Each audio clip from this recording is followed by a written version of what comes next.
Au cœur du patrimoine culturel Grassfield, les masques occupent une place importante dans les pratiques rituelles.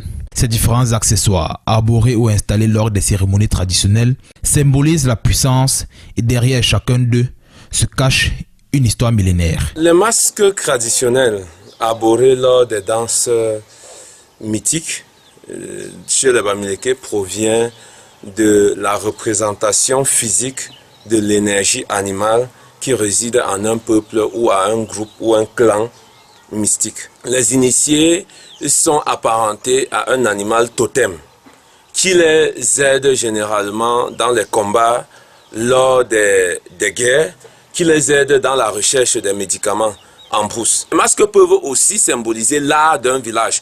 Dans le village où le royaume peut vouloir présenter son savoir-faire, son savoir-être et son savoir-vivre à travers des masques. Ils sont utilisés lors des cérémonies de danse rituelles et autres manifestations culturelles. Ces masques représentent ainsi la relation entre les sociétés secrètes, les personnages mythiques et les ancêtres. Lorsque le masque réside déjà dans des endroits énergétiques, le masque n'est plus un objet d'art.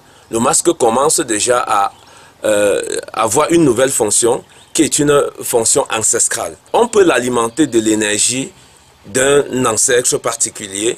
On peut utiliser les vestiges d'un ancêtre, ça peut être ses cheveux. Ils sont des objets d'art, ornés de motifs et de couleurs symboliques qui expriment la créativité et la richesse culturelle du peuple Bamileke. L'on peut noter ici plusieurs représentations de masques Bamileke et africains sur ces fresques, plongés dans leur histoire et leur fonctionnement. Il y a le masque de Kunga en différents types. Le masque de Lali et le masque de la chefferie. Et le masque de la chefferie a plusieurs types. Il y a le type de China et le type des notables.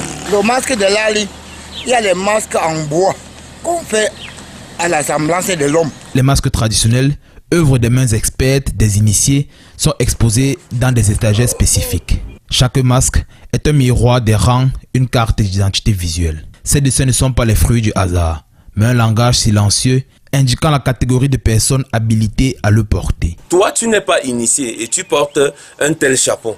Comment est-ce que tu vas supporter le sort que le chapeau pourra t'infliger? Parce qu'il faut qu'on te prépare. Si tu portes le masque de façon hasardeuse, c'est à tes risques et périls. Le masque traditionnel n'est pas qu'un simple ornement. C'est un symbole chargé d'énergie.